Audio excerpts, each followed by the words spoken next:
I'm Aneesha Rai, the editor of Identity, coming to you live from Downtown Design at the Perennials booth. As travelers seek more than just a place to stay, the hospitality industry faces an exciting challenge, creating spaces that not only delight visually, but something that resonates really deeply with guests.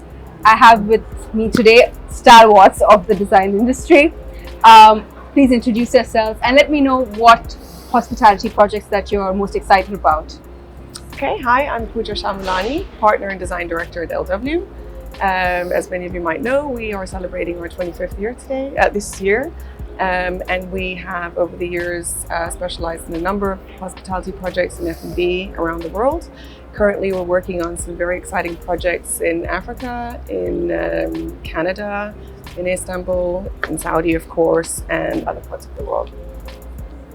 Yeah, hi, I'm Paul Bishop. I'm founder of Bishop Design here in Dubai and Miami, where we set up 3 years ago.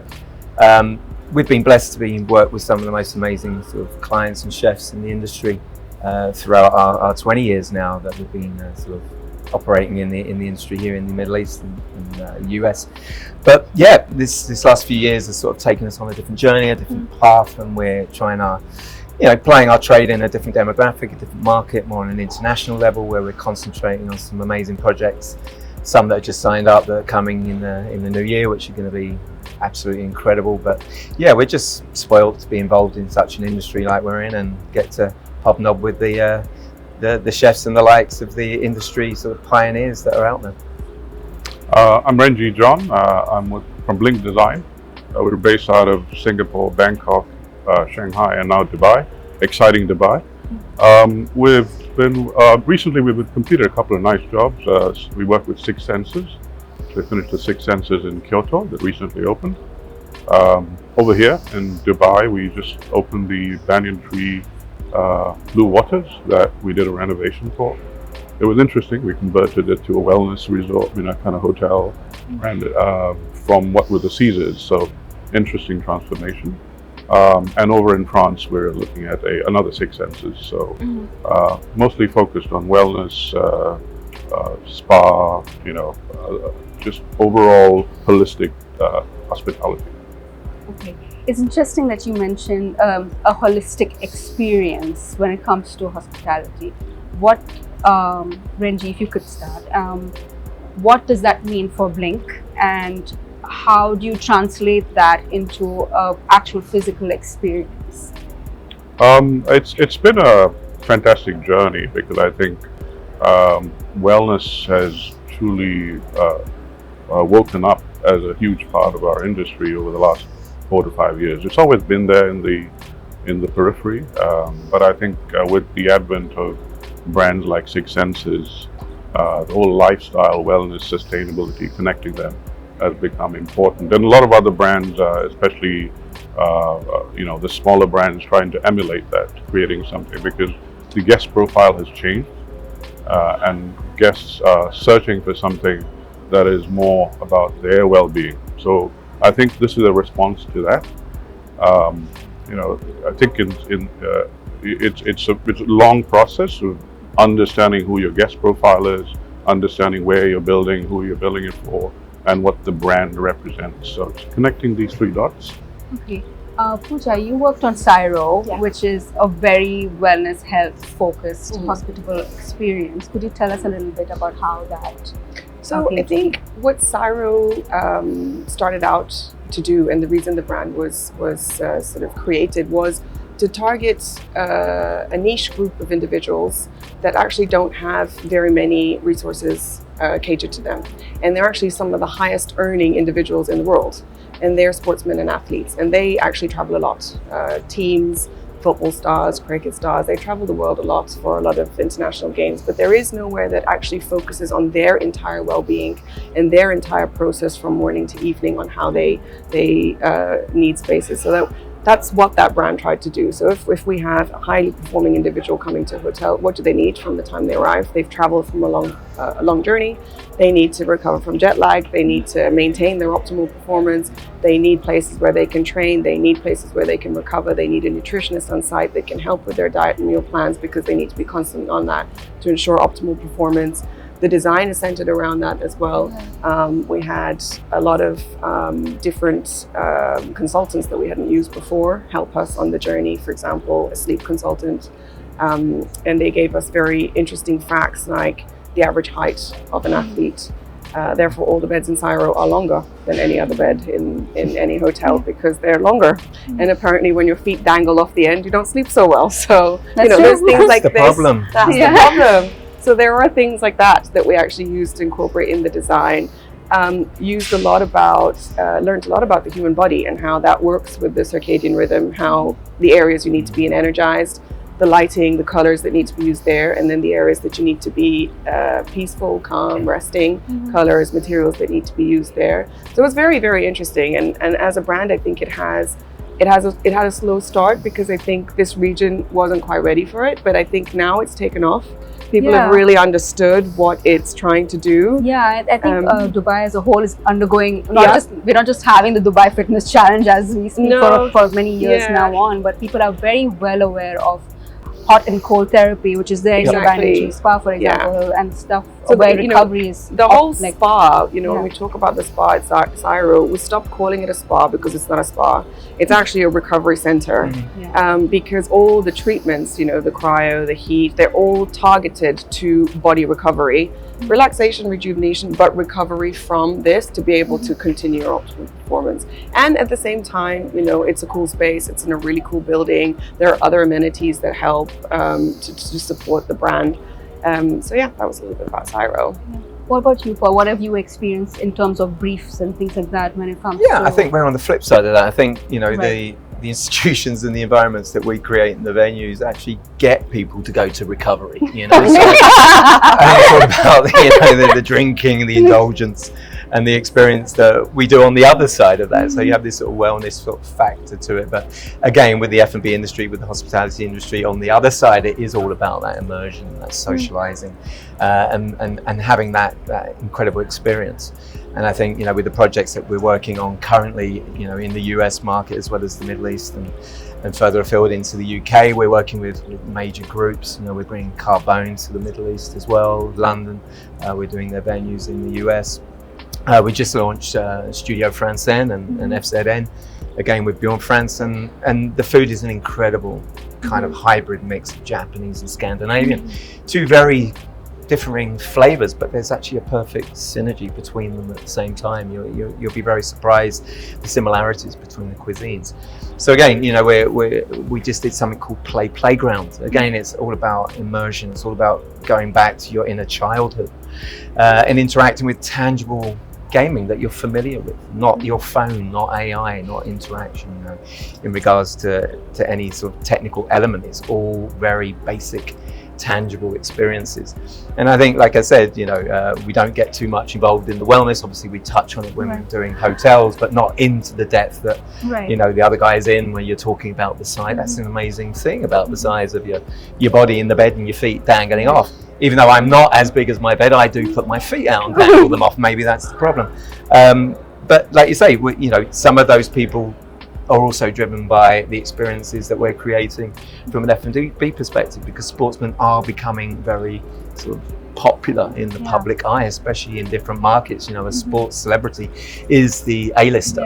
And you can spot them a mile off. They're 6'5", 6'6", and carry a basketball around with them. So again, it's kind of the flip side that we generate these amazing experiences that actually then put people back into recovery. But the amount of traveling I do as well, I think most of us do here, being in the industry we're in, is something that's is what I've just learned as well. It's all about that sort of therapy back, that cold, hot plunge, whatever, to get our bodies back in line, because we take a beating as well when we travel these long distances, and we hit the ground running. We're there for a day. I mean, I guess the guys as well, they'll probably say, we've been to all these different demographics around the world, but I couldn't even tell you one single thing about the city I was in because I'm never there long enough. We're there for a day and we're back out. So regeneration is very important. And I think, as designers, as Pooja said, it's gone beyond design now. We have to be, respective and informed about every single thing that now dictates the spaces that we're creating, both from a holistic sense to a social, extent as well. Rengy, can you talk a little bit about the cultural fusion that you worked on with Banyan Tree, especially the spa in Dubai, and the journey to that? Because it isn't, when you look at it first, you have to look twice, and then you realize, you start to slowly soak in the Arabian influences, but there are just touches, but it's very contemporary when you look at it. So it's we got the chance to refurb the entire spa, and we are working with Banyan Tree. It's an Asian brand, so we've worked with them for many years, so we understand their brand ethos. But creating something for Dubai is very unique. So I think the whole purpose of a spa is to declutter your mind, for one. To bring you to a sense of calm, to give you need to start from zero to give you a proper holistic treatment, whatever spa treatment you're having. So we've created, and the whole envelope is very calming. But the colors and materials we used were more, we felt, needed to be fresher and lighter. Usually in spas you go kind of the other way. You try to bring down the light levels, create something. So we try to take as much inspiration as we can from the location. Again, it has to be very simple. The materials have to be very tactile. You need to feel, you appeal to all your sensory parts. Music, of course, is given, but materials play, and lighting. Lighting is always a challenge, and when you're designers like all of us, the scale of the space and how you treat lighting is always a challenge. So we've tried to bring in a lot of that. The treatments are very unique to Banyan Tree. They've been at this for a very long time. So we try to work within that, what appeals to the guests, what can we fit in. So it's been a very interesting approach. We don't want to make it too cliche. We want to make sure it still feels like it has a sense of place. So we draw a little bit. We don't go all out making it very traditional. It still needs to have brand associated with it. So if you go to Banyan Tree here, it'll be slightly different to elsewhere in the world. That's a great point, actually, that Rengy made, because we get clients even further afield internationally, like we're all working, and they're like, we want the Dubai look and feel. And you're like, well, what is the Dubai look and feel? But when you're actually bringing something in, you've got to create this environment that resonates with the audience here, the demographic. So again, it's an interesting kind of it's quite unique when you look at that spa and others, and even spas we have done. Like we just almost opened the one and only spa in Mauritius. So it's a Guerlain spa, which is known for not just cosmetics, but they really started spas in Europe. And it's a very unique space. It's a resort. It's quite different from, if you look at that spa and you look at what we've done here, very unique. Speaks to you about brand as well as the treatments, what One and Only wants to create. Very high-end luxury. So you've got One and Only, and you've got Guerlain that's running a spa with them. Again, it's that faux pas that everyone falls into, that a spa has to be Asian. Balinese. It doesn't. It's not. A spa is a spa. It's everything that we're saying it is. Why am I here in Mauritius? Content. I'm in Dubai. I'm on blue waters. I want the excitement. Exactly. I don't want to lose that, but I want to really decompress. I want to become zero. I say go to zero and start all over again. If you can achieve that in a spa, I think that's amazing. I'll be doing that at the weekend. I think we all need it. Pooja? I mean, in terms of the barbel shams. I was just going to talk about that. I think firstly I have to say that us as designers, we're in a very, very privileged position, because I love that we're able to create stories for people to experience. So you can choose the story you want, and you can choose how you want to translate that for people to experience. And we had the opportunity to do that in Barbel Shams. We were tasked with this very, very kind of heritage iconic building that is a very deep part of Dubai's history, and it had to be refurbished, and it had to be refurbished very sympathetically in a way that the architecture couldn't really change. There's a nostalgia it has to remain. It's exactly, you have to still feel like you're in Barbel Shams when you're there. And based on that nostalgia, we came up with this story of a lost princess who had, lost. That wasn't you though, right? It was me. I came back. We found you. I came back. No, so we came up with a story about her and how that she'd traveled over 20 years and found her palace and come back. And she's basically then traveled, taken what she's taken from her travels, and then come back and restored the palace to what she wants. So that's a very strong narrative we have running throughout the property. And there's key features, for example, like the traveler's chest. And that's been woven into almost all the details. The big back bar is a large traveler chest that's open. The mini bar in the room is a large traveler chest when you open it up. A lot of the artwork is things like jewelry, books, along the Persian coast. There's scriptures and things like that we reused and repurposed. We took a lot of the old artifacts, reframed them, repurposed them, and used them back, even the furniture, again, to resonate with that story.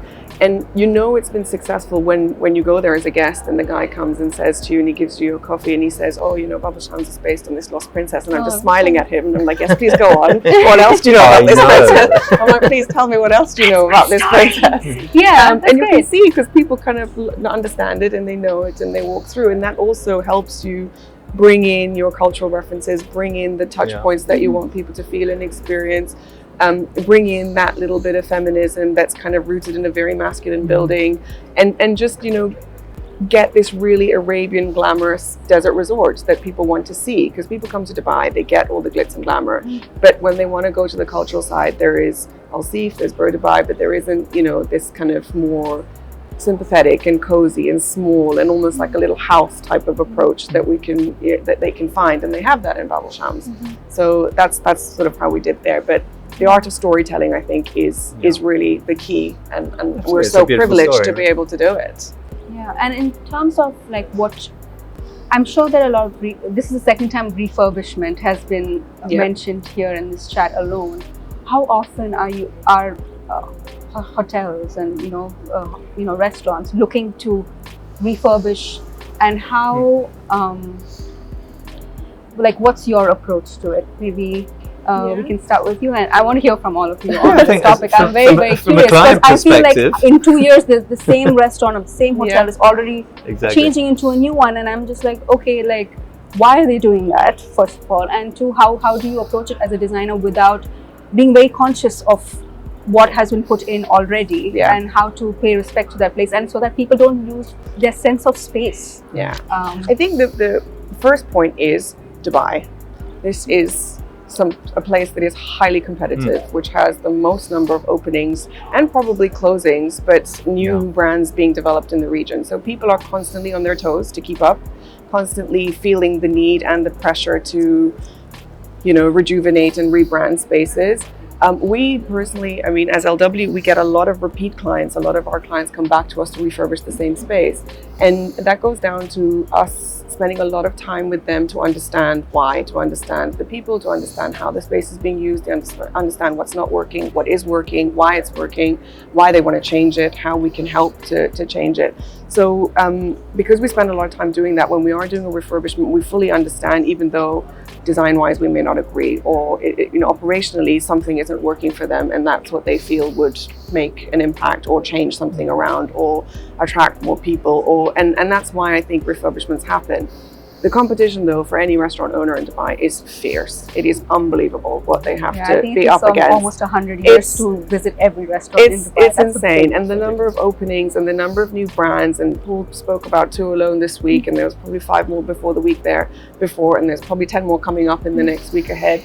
It's hard, it's hard to keep up, and they're constantly trying to make sure that they're at the top of their game with what they can do. And that's where we try and help as much as we can to basically try and understand why first. A lot of the repeat clients come back and want them to refresh the spaces they've done, which again is a testament to the work that you're doing as a designer out there in the market. When you get new operators coming in, or new clients, or new ownership coming in, it's a different ball game, because they're looking at, do we refurbish because we have limited budget, or do we want to strip the whole thing out and start again? So it all depends on who's coming in, who's then taking over that space. You don't really refurbish restaurants too much. And you wouldn't refurbish a hotel unless it's for the same operator or same client. So again, everyone wants to imprint their new ideology onto it and their philosophy onto it as well. When we're dealing with other spaces, you know, not so much in the Middle East because we inherit new spaces more than old. So there's no inherent palimpsests that we can weave back into the space or things that we can leave behind, like the storytelling that they did in Bab al Shams. It's a beautiful story, you know, but it was a refurb. You know, they were repurposing stuff that they did from a previous exercise. It was a lucky opportunity. Yeah, right. You don't get presented that with that too many times. Yeah. Stuff we're doing in London, it's because of you know, it's a listed building and we have to preserve, but it's a whole new, you know, we've taken the USMC, okay, it's become a Rosewood hotel, everyone's applying their design into it, from the rooms to the public area to the F&B, but they're all new concepts.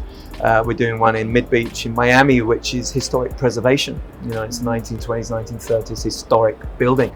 But in the US, historic preservation is it's got terrazzo flooring, you know. That's as bad as historic as it gets, but you still have to abide and comply with it. So when you're saying about, you know, do you go through this refresh, do you go through this refurb, it's difficult kind of juxtaposition. Unless it's changing ownership, then no.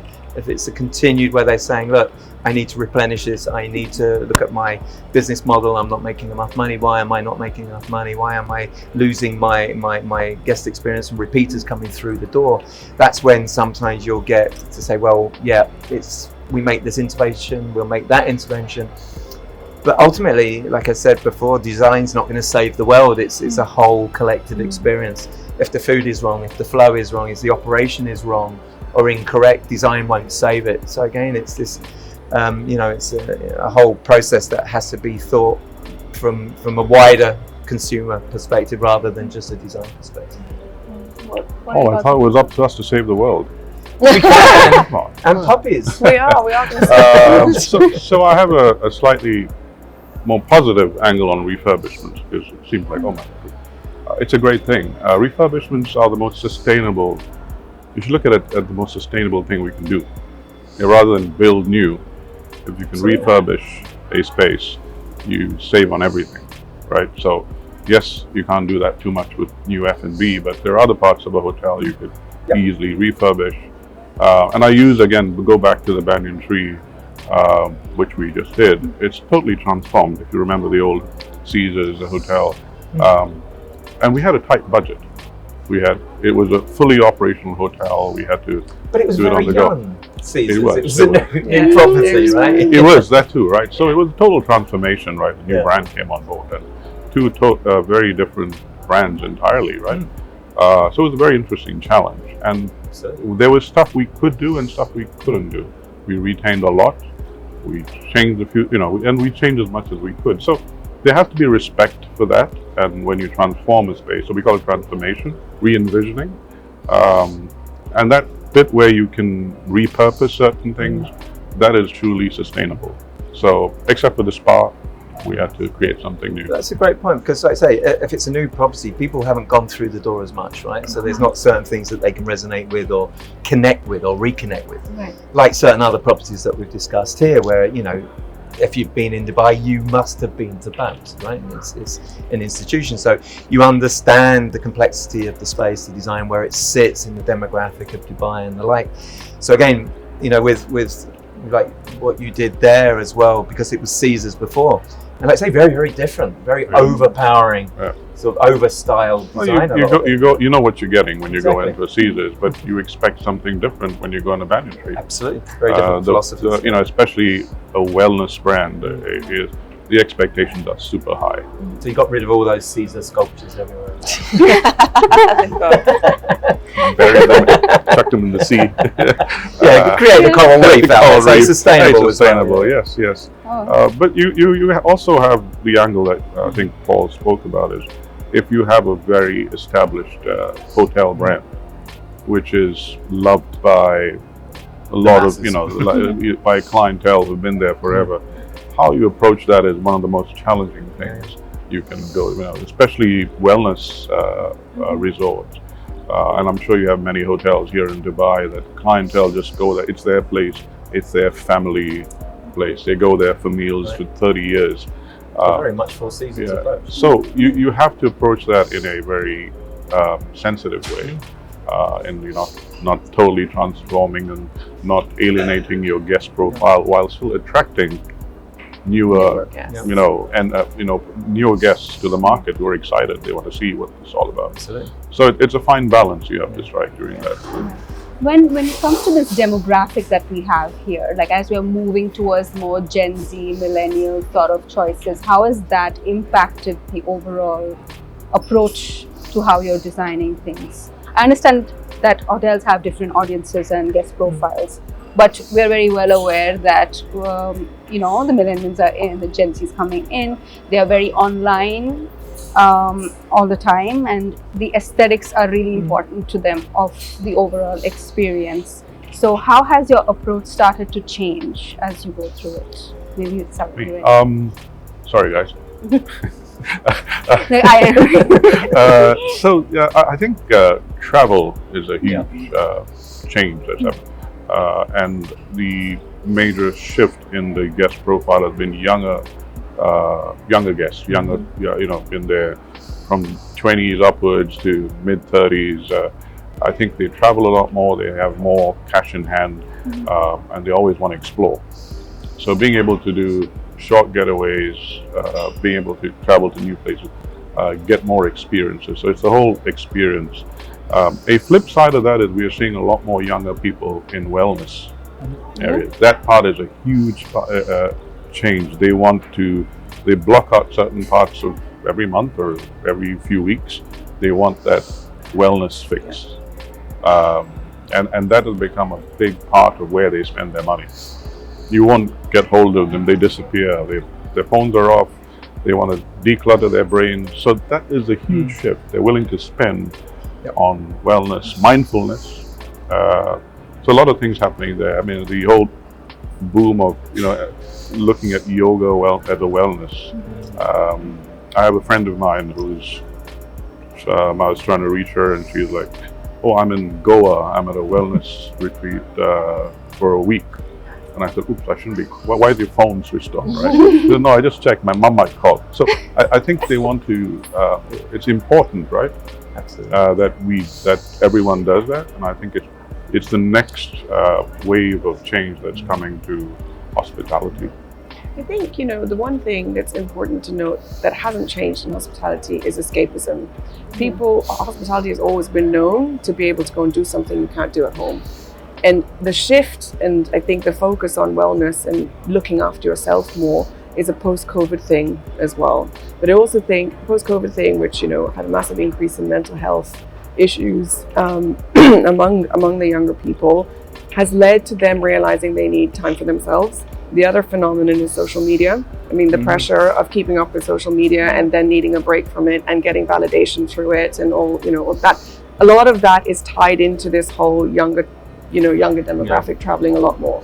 They're influencers, they need to be seen in the right places. It's part of their lifestyle. They have to take the right photos. They have to upload them to the right, platforms, get the right validation that they need. And that whole cycle of living and existing, I think, has amplified this need for travel and wellness and going to the right places and being seen in the right places.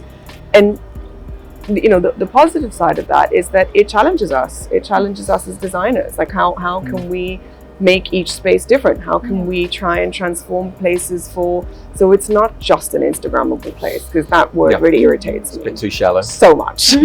It's not an Instagrammable place. It's an immersive place. You're there, and you're from the moment you walk in till the moment you leave. What have you experienced throughout, rather than just taking a whole bunch of photos you can upload on Instagram or whatever the new platform is now. And I think that has really, really shifted what people are looking for and how they want to behave when they visit places. What do you think about Absolutely, I think we covered quite a lot there, right? I mean, there's not too much to add to it. It is an experiential thing now. People are going to some very off the path demographics and wanting this experience, Right. where you do get that one-on-one service with your concierge or your butler or whatever who's taking you for a hike in the jungle up to Machu Picchu. It's something off the grid, and I think that's what they're kind of sort of navigating their ways into. You're talking about travel and winding down. Like I say, I travel for the wrong reasons then, I think, because it's always work related. And you know, my daughters. You're not Gen Z though. I'm not. My daughters are. I'm the one who puts the cash in their pockets, you know. But that's because you have to work, and I think work is the ultimate work here, you know. Is maybe they have too much time on their hands and they're not working enough. But yeah, that's another topic. But yeah, I think, you know, it is changing. It is changing very rapidly, and as designers, we have to remain current and on point and keep up with trends but kind of navigate them and you know, apply what we feel needs to be applied to that certain situation. There's already been a change in terms of restaurants, as you mentioned. People exactly. want that more private, cozy, intimate supper club it sort of changes to experience. different demographics. Some people want the voyeurism. Some people want to sit there and have this voyeuristic approach to dining. Other people want a little bit more layered privacy going through there. So again, it all depends on people's mentalities, where you are in the world, and what you ultimately, you know, want to get out of the experience. So. Right. It's always changing. It always will. It's in a constant state of flux, but it's also nostalgic, and we always look back to the past. And we know trends are cyclic, and change they do come back, and it's the only. We're seeing a lot of 70s and 80s influence. I mean, look, everything, you know, has a life cycle, right? And, you know, But when you're designing, like especially now that trends are changing, you're very well aware that trends are changing. Sometimes. Do you come to this point where you feel like, you know, how can you design for a future that you can't really predict? Like, well, we always have this question. So as hospitality designers, if you're designing a new build, you're designing for something 3 to 5 years in the future that you don't know. So a trend is a terrible word, and I hate it. I don't think it's valid. It's valid for what we do, because we don't necessarily design for trends. I mean, a couple of projects we're working on in very, very remote areas at the moment. In Africa, it's not trendy. It's an experience. So it's not about, is this the color in at the moment? Is this the pattern that we should be using? It's very related to where we are. It's very related to the experience. And when we speak to the team and when we are working with them, we never, you know, it starts from the story. What is the story? What is the narrative? What at any given point, if you're presenting this to a group of 50 people, any question should be able to bring you back to this page so you can talk about it and relate back to here. And you have to constantly come back to this point so that everything is relevant to that story and that narrative that you're trying to bring through in the design. So that can never be trendy. A story is a story. It's what you make of it. Yeah. I actually pulled up in my DeLorean, and if you're not from Gen Z, Back to the Future, you would understand. I caught that one of my favorites. But yeah, you like to say, you can't predict anything. You can't even predict next week. You know, it's you know, it's the game we're in, and you know, it's all about, as Pooja said, it's the narrative, it's the philosophy that we apply, and you know, I think we learn a lot from film, and I think, you know, I learn a lot from film and other genres and sort of, you know, elements out there that influence me as I walk through the world. You know, music, film, theatre, fashion, you know, these things are ever current and ever evident to what we do. So yeah, you can't over stylize something that would become very dated. So instead of designing for the future, we got to design spaces that don't date, because you never can predict what the next experience or the next thing will be, but we can predict what will date quickly. I remember, you know, coming to Dubai 28 years ago, Rengy was the material to use, or cherry, and you look back at it and you can say, that's from the 80s, that's from the 90s. So that's the beauty of it as well. But it's also the you know, the problem here. So I think, you know, the materialities that we use, you know, the degree of theming, unless it is a themed environment, you know, the levels of layers that you weave through that space, and it all goes down to the story. The stories will never change. You know, in the old days, news traveled. There wasn't newspaper; it was through storytellers. They would come to villages and say stories, and those stories influence. That's how Greek mythology started to change the face of Greece and Rome. You know, it was all about these stories and these power shifts through stories, and how it was achieved. You know, the Minotaur threw power back from Greece to Crete. You know, it was an incredible thing, and we're doing the same thing. We are the modern day storytellers as designers. You know, that's how I like to walk through the world. What do you? I think every designer's aspiration is to create something timeless, and that's always a challenge. I don't think it's an easy thing. There are very few properties in the world that are truly timeless. But you want to create something that's relevant, right? That's someone where your guests can go in and experience, and depending on how the property is positioned, right? So brands are important. I think if you see yourself, this might sound a bit like design concierge to your client, right? You're trying to guide them through this decision-making process and connect the operator and what the client's aspiration is. Yeah. That's a good one. That's a good one. I think that is the interesting challenge. And as designers, we're always challenged to say, how do we create something that is, I'll use the word sustainable, but timeless is what we try to achieve. So if you look at the life cycle of a hotel, the business side of it says we're only going to refurb it in 10 years. So previously it was 10 years. It's become shorter and shorter, right? But the F&B gets refurbed, I think in Dubai it's probably every 3 years. But the rest of the space, maybe 5 years. So it's become shorter and shorter. Brands change. So you always want to be sensitive to the business side of it, but you also want to create value for your client. So at the risk of talking business, I think that's an important part. You have to make it relevant to all parties involved, attract guests, make sure they can make money. That is a great point. Rengy mentioned, because operators reinvent themselves as well. So you're saying, this is a certain type of hotel for that certain type of operator, but they're going through the same shit. They're going through this reevaluation, rethinking. They have rebranding. Otherwise, they will fall behind the other people coming into the market who are creating some amazing things. So I say that it's a constant reinvention of yourself, your brand, your market, your position, your audience. It's all integral to the process. What's on your design wish list in terms of hospitality? What would you all about creating, and let's brainstorm some fun ideas. I don't know if I can say that on camera. I'll do one already now, Okay. and another one I Would don't you know like if I to can talk say. about? This is one of the remote projects that we're doing Okay. in Africa, and that was on the wish list for a long time. I would love to do a one hotel. One hotel. That would be challenging and really pushing that sustainability more in this region to be able to do it correctly and right. So I would love to do that. We're getting involved in some very weird and wonderful projects. Something we did in Saudi with the rig as well. Again, it was just a very unusual project to be involved with. So I think the more diverse it is, the more fun it is for us. And I think that's the challenge that we always take on board as designers. We're always up for that challenge. There's no boundaries in what we can achieve or parameters in that sense. So I think we would all welcome it if you threw something at us that was completely off the wall. Then we will take it by the reins and create something unique and memorable. And that's why we're all in the business we're in. Not one specific. I can't say I want that or the other. It's I'm up for the challenge. I'm up for the constant sort of challenge because it makes every day worthwhile. And design's forever changing. That's true. It's a difficult question because I think as designers, you're always trying to do something fantastic on the project in front of you. We're architects and interior designers, so we get to work on creating a very, we have a holistic approach. I hate the word holistic. A very integrated approach to how we design. So we create the interior, exterior space. We look at the site, we form the buildings, we sculpt them, we find the best views, how does the whole guest journey, we create the guest journey from the point you drive into the property, right?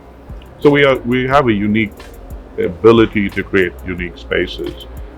We work in projects from Japan and ski resorts to all the way, as I mentioned, in France, where we do master planning, architecture. So they're pretty amazing properties. And you try to create something going by what Paul said earlier. Like we're doing a resort in Australia, which is in a vineyard. It's a wellness resort, 20-key resort on a vineyard. It's like almost like detox and retox. But it's a fantastic space. Yeah. Who wouldn't want to do that? They did something like that in the US the other day. It's amazing. Yeah. I'm saying, who wouldn't want to do that? You create this space that everyone's happy, But wine is detoxing for some people. I believe you. Yeah. But they had this thing in the US the other So- day. It was detox, same thing. A yoga on the roof and then tequila shots afterwards, and it was like, I don't get it. I'm a puppy yoga girl. So I guess every project is fantastic. That might sound very, but you look at these projects we've tried to do and create. I think a great project is where you have a client who has a fantastic vision and that aligns with what you can really, that challenges you, and you can put those together. Big or small doesn't matter. And I think that's just amazing. Someone who, you're the design concierge, they call you up at ridiculous times. Hey, how's it going? You want to catch up for a drink or a beer. They want to have that. They want that relationship with you. Personal relationship. Almost creepy, but not quite there. But I think that's the goal. You want to have that relationship, and then together you create something that's awesome. I think that's the dream project. Yeah. In terms of sustainability, sorry, I have to use the S word.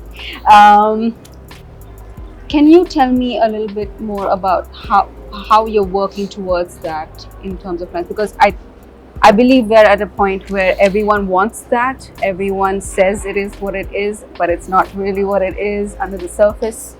How are you approaching a project now when a client says that yes, we want it to be sustainable, but they don't quite understand the certifications that come with it? I love sustainability, and we're not doing enough. Okay, but we've made a lot of progress, right?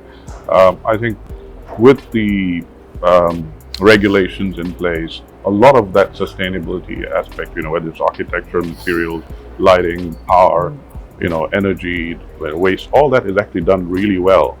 We just come in and put in pretty Easy stuff. Almost. I wish it could be that easy. I think what matters is how you take that step from there for interior designers.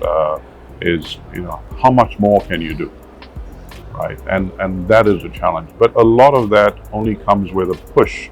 Now, a designer alone cannot say, okay, I want to choose sustainable material. We can push that, but there's a whole group of people like Perennials who they are trying to do. They're pushing that. So it's a long way off before we can have all the beautiful things we want to put in a hotel, the materials, create the ambience, create the experience, before we can truly do enough. I feel we made great progress, we've not done enough. It's like going to an artist and say, don't use all that paint, use half the paint you want to. Right? So you cannot reduce the guest experience because you're forced to do sustainability. So I'm a bit on the fence as to how that's being done right now. I hate these bottles of shampoos that they've got stuck in all these things. It's icky. Where's my guest experience? What happened to the old guest experience where you have soap dishes and I want lots of stuff.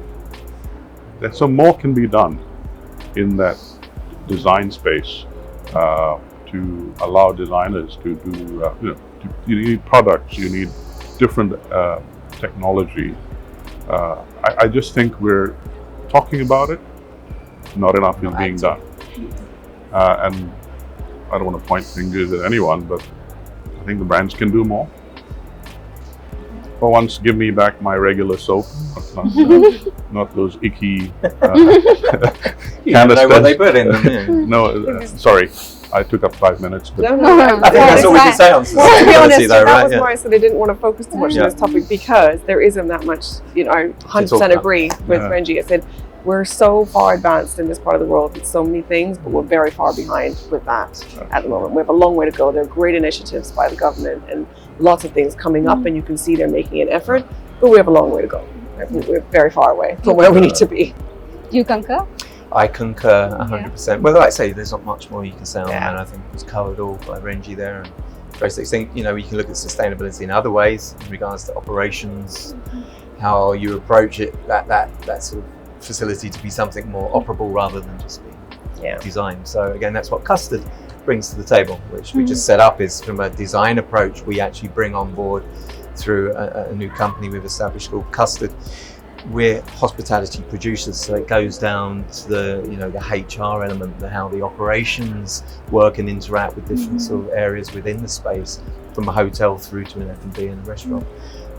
So again, it's something that's sustainable, yes, as product and materialities, but there's also sustainability in approach and how we can make things a little bit more seamless and transient between different areas that are all involved.